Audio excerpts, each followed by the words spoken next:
Sijawahi kuona Bishop ana heshima kumheshimu rais, kuheshimu viongozi, na sisi tumechaguliwa hii area, watoto wa hapa, kutupa hii nafasi. Ni tuwezi kuchukua kwa njia rahisi, tukasema asante sana kwa hiyo nafasi. Ya pili, Your Excellency, nataka kukushukuru. Ulikuwa Makadara last week Friday, ulikuwa AIC, ulikuwa pa PSA, kwa AICA huko, umekuwa pa PAG, leo umekuja hapa AIC. Hii ni kanisa moja kubwa yetu hapa Makadara, na ni kanisa ya kipekee. Kuna ingine hapa Maringo, kuna ingine Makongeni, Viwandani. Ni kanisa ambayo iko very organized, na napenda vile wanahudumu mambo yao. So shukrani sana kwa kuwatembelea na kuja kuomba na hao kwa hii nafasi. Nina tu jambo moja, sababu wale wako hapa wengi wao ni wakaaji wa hii area. Your Excellency, tuna manyumba za county hapa.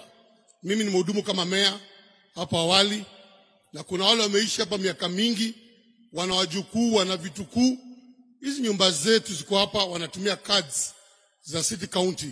Kama ingekuwa uwezekano, wale MCAs wako hapa wapitishe wale wako hapa wameishi miaka mingi, wapewe hizo nyumba, kwa sababu kumekuwa na tisho za hapa na pale, zitabomolewa, zitakuwa nini, lakini najua hatujafikia sehemu hii kwa mambo ya ubomoaji. Kwa sababu kwa hiyo nataka kukushukuru sana kwa kutembelea na kuwa Makadara kila wakati. Wakaaji hapa wanapenda amani, na tutaendelea kukuombea kwa sababu wewe ndio rais wetu na utabaki kuwa rais wetu leo. Na mimi ningesema wale mko hapa, sina hitaji maendeleo. Rais ametupa pesa za mashule hapa Makadara, education mimi naangalia masomo. Watoto wetu wasome wakuwe katika taifa la Kenya, watusaidie kule mbele vile mhubiri mambo ya kupeana baton. Hautapeana baton kama mtoto wako ana masomo. So hiyo masomo, rais, nataka kushukuru kwa kuweka kipaumbele. Nikimalizia, nataka kushukuru sana kanisa letu la AIC kwa sababu ni jambo kubwa nimeona leo na hapo awali, na kuombea kanisa. Tutakuwa pamoja tukiendelea. Hata wakati mwingine mimi nitakuja bila rais, niwasalamie, niwajue, tuombe pamoja. Sijaifika hapa rais, na ni aibu sana nimefika kwa sababu umekuja, but nitapanga yangu nije niwasalamie. Otherwise, rais, karibu. Mungu akubariki, akupe nguvu. Sisi tunakusupport through broad-based government, na tuko nyuma yako kabisa, na maombi pia. Najua na maadui wengi, lakini maombi yarahisha mambo yako. Mungu awabariki. Asante Mheshimiwa Alado. Your Excellency, nimeshukuru pia kuandamana nawe kwa kanisa hili. And when I walked into this church, Your Excellency, there are one or two profound things that I noticed. One is the theme that is projected on that banner, your 2025 theme, sustaining an upward momentum. The second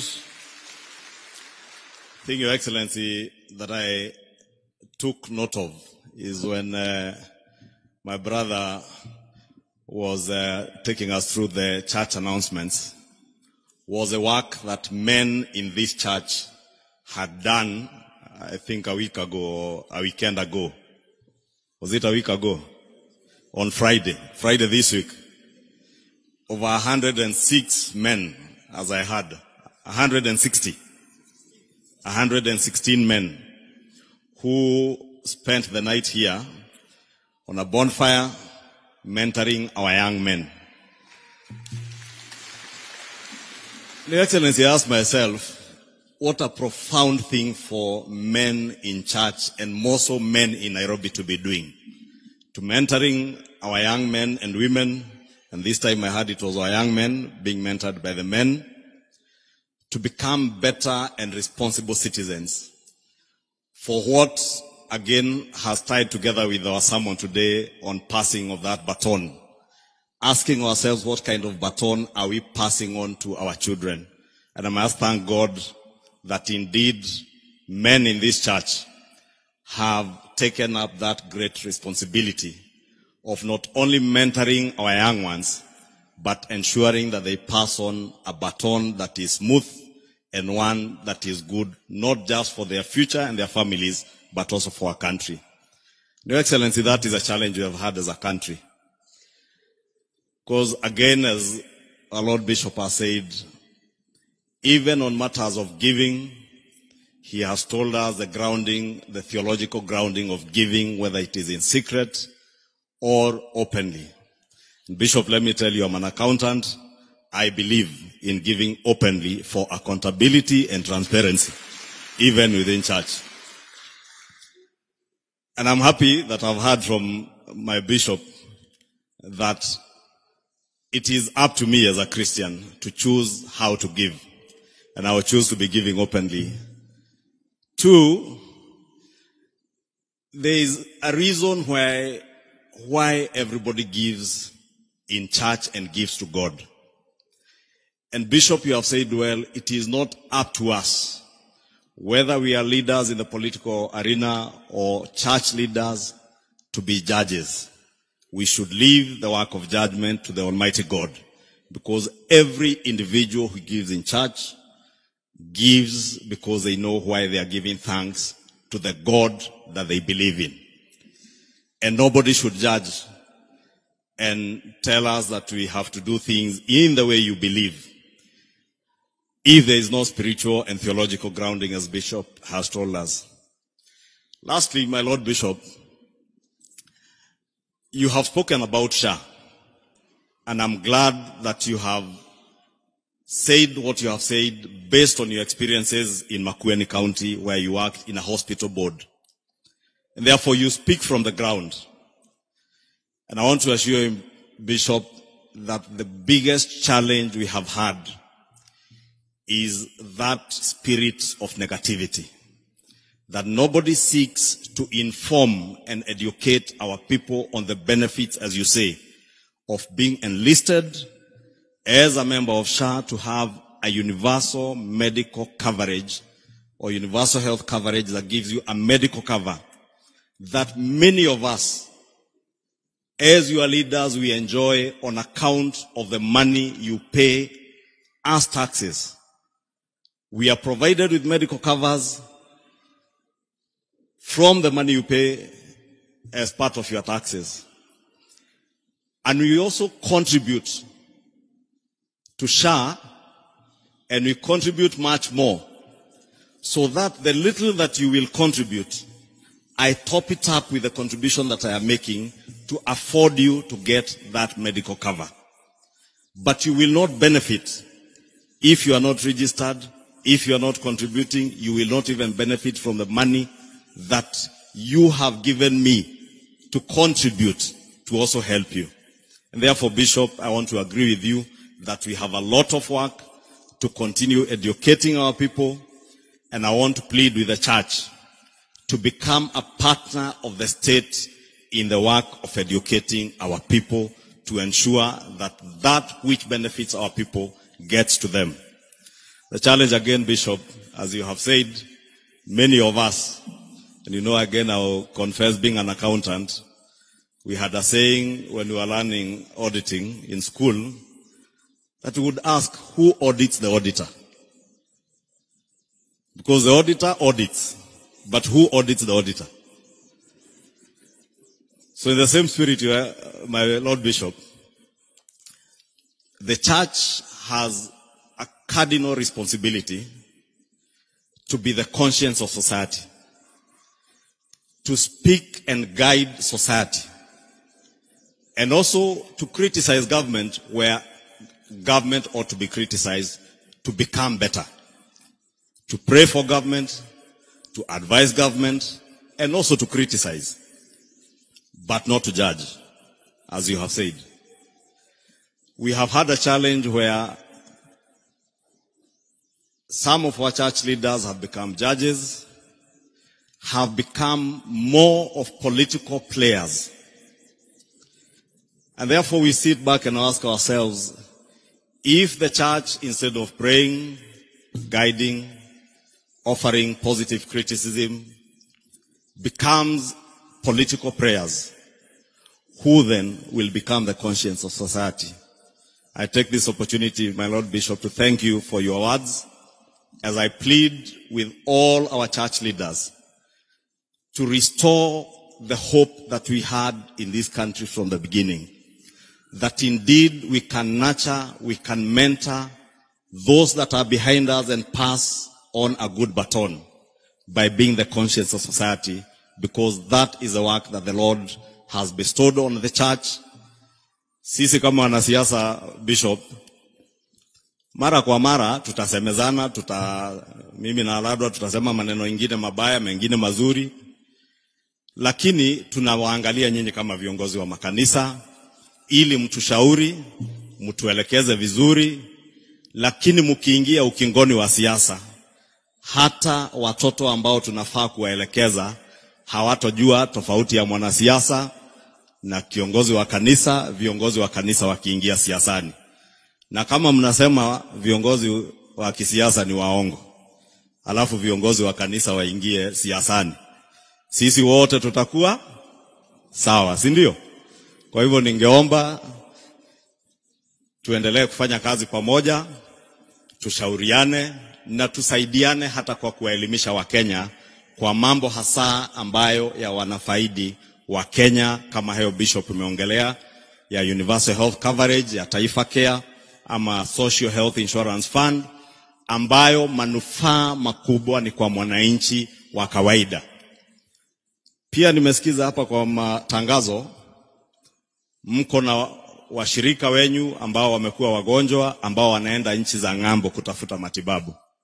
It is possible with universal health coverage to have facilities in this country that can treat our people here and get affordable and quality health care within the Republic of Kenya without us having to expatriate money to take to India and other countries.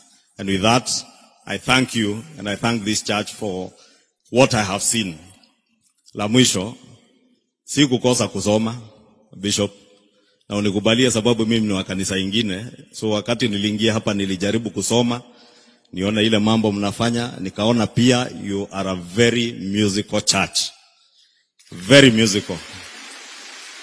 And your praise and worship is indeed very powerful. And you are living true to the words that were read for us in Ephesians 6:1-4. That you are, I observed here, every choir that came here, there were some elder people, middle-aged, kama mimi, teens, young adults, and even small children.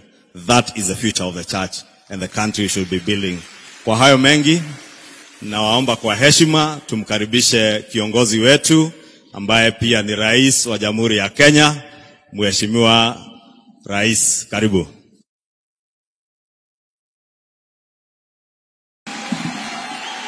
Asanteni sana.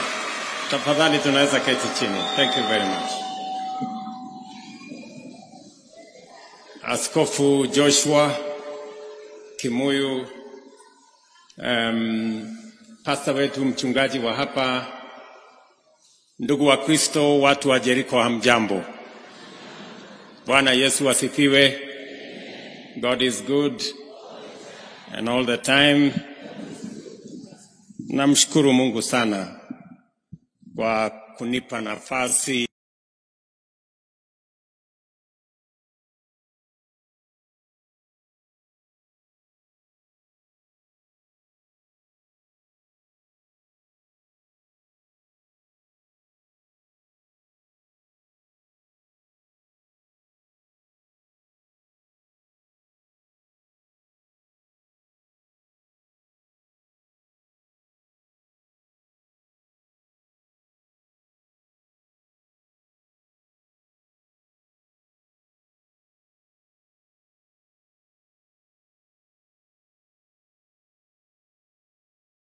nifike hapa katika kanisa hii siku ya leo.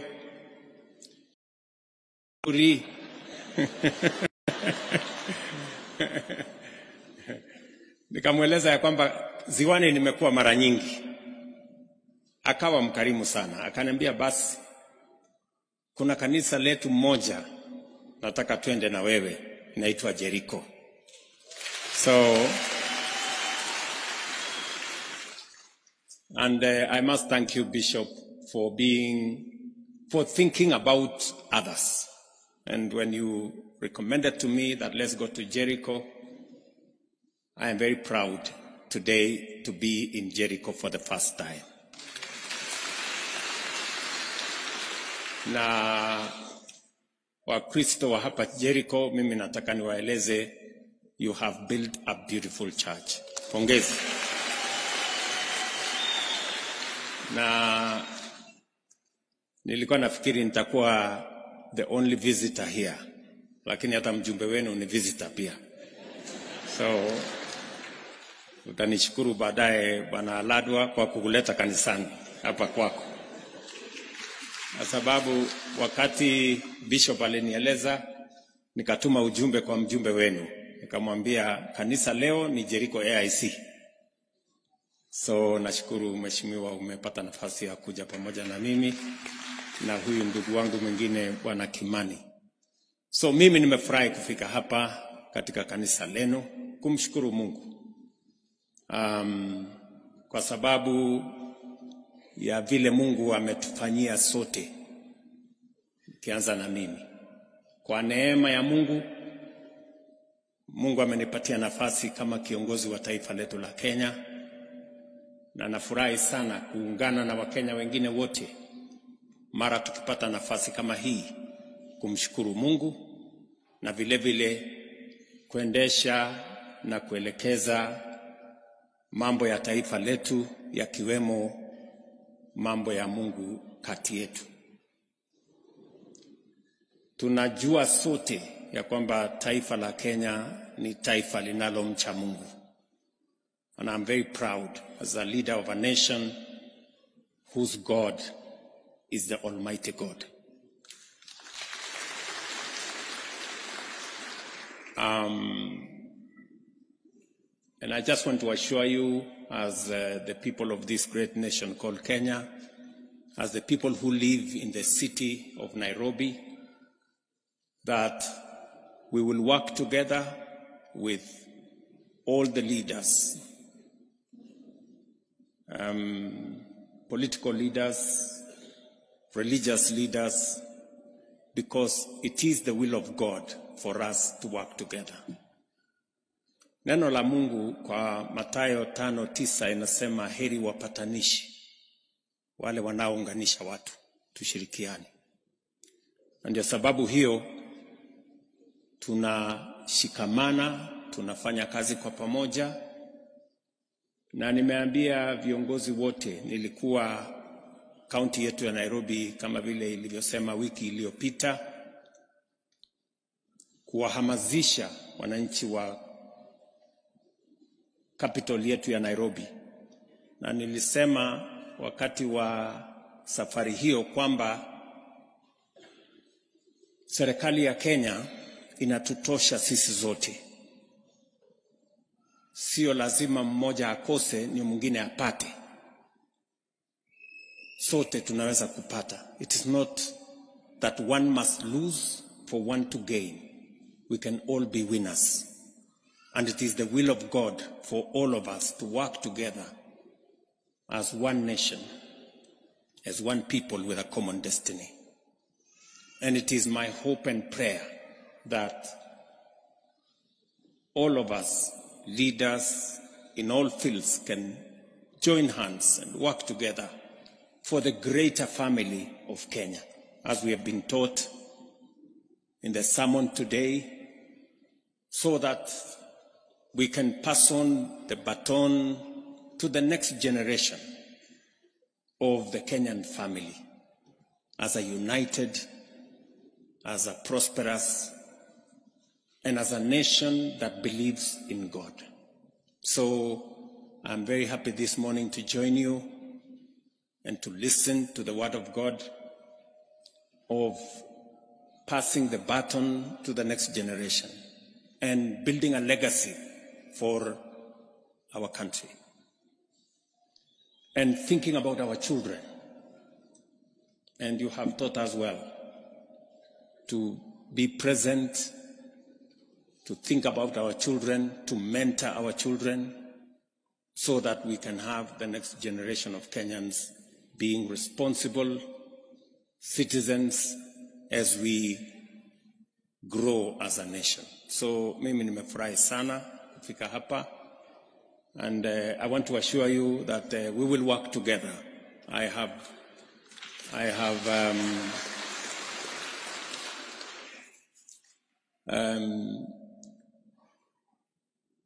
God has given me a chance to be a builder, and I have built many things. I am working with the leaders of Nairobi. My aim is to build an extra 3,005 classrooms for the children of the city of Nairobi. We have started the first 500 classrooms. They are going on in the city of Nairobi. We will continue to do that for the next 4 or 5 years until every child in Nairobi has a class. And we will continue to hire more teachers, because the greatest legacy we can leave for the future of our country is to make sure that every child in Kenya has education and no child is left behind. So tutazidi na kujenga vitu nyingi. Tunajenga madarasa zetu ya watoto wetu shuleni. I think in the last 1.5 years, as a government, we have built close to 17,000 classrooms in Kenya. We will continue to do that. Tunajenga pia barabara. Tunajenga pia manyumba. Nilikuwa hapa Shauri Moyo, hapa chini. Tunajenga 4,000 housing units hapo. Nilikuja kuanzisha zingine Mbotela hapa. Nyumba zingine 2,700. Finally, around Eastlands, we are going to build almost 40,000 housing units. Hapa Eastlands, hizo tulianzisha hapo Mbotela, tunajenga mpaka itafika ghorofa ya 26. We want to change the face of this area. We want to make it the city. Na haya manyumba tunajenga itakuwa ya bei nafuu. Wale watu ambao hawajatumainia ya kwamba wataweza kuwa na nyumba ambayo wanaita ni yao, for the first time they will have an opportunity to own a home. Na katika hiyo ujenzi ambayo tunaendesha, na I must declare that building is part of me. Nimejenga madarasa tangu niwe mjumbe. Saa hizi tunajenga manyumba, nia yangu ni 1,500, manyumba 1,500. Hata kule State House mimi najenga. Na sehemu zingine nyingi mimi najenga. Na katika hiyo harakati ya kujenga, pia kanisa la Mungu tutajenga.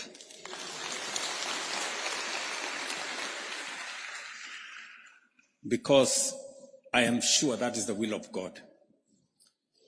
So katika harakati hiyo ya kujenga taifa, tutapia jenga makanisa na neno la Mungu litasonga mbele. Naona mnapata wasiwasi kama tujenge tusijenge.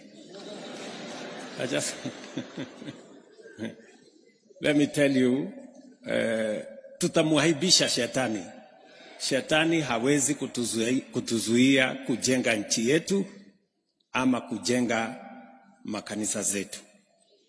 And we know, najua ukisoma Daniel 11 mstari wa 32 inasema, lakini wale wanaomjua Mungu wao watakuwa jasiri na watafanya mambo makuu.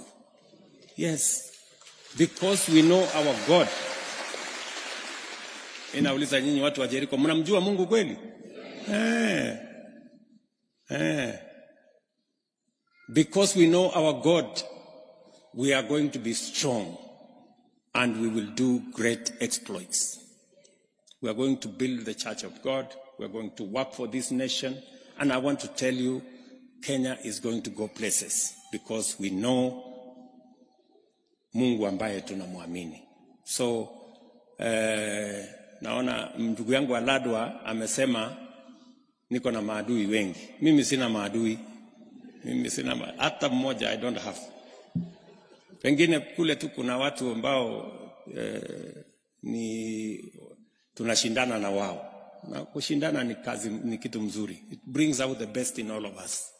So hakuna shida, tutashirikiana pamoja, tutajenga nchi kwa imani, na nimesema kwa vyovyote hii nchi tunataka iwe nchi ya amani, iwe nchi ya umoja, iwe nchi ambayo tutashirikiana sisi zote. Tuondoe ukabila katika taifa letu, tuondoe chuki, tuondoe migawanyiko, na pia tuondoe ubaguzi. Sisi wote ni ndugu moja wa taifa moja, taifa la Kenya. And we are going to build this nation together, united. And I will lead from the front in building this nation, because that is the assignment I have from God, to build the nation of Kenya in all its aspects and in all respects. So tushirikiane hivyo. Nimeketi chini na Sam, nasikia yeye ndio mwenyekiti wa mipango ya ujenzi, na mimi hapo kwa ujenzi, mimi niko hapo, nitakuwa hapo. So ile kamati yenu ya ujenzi, mimi nitakuwa member kuanzia, si ndio? Kwa sababu naona kuna kazi bado inatakana ifanyike hapa. Na siombi ruhusa ya mtu. Mimi ni mwana AIC, si ndio? Na mimi nimefundisha vizuri taratibu ya AIC, so nitafuata, and we are going to work with you to complete this church. So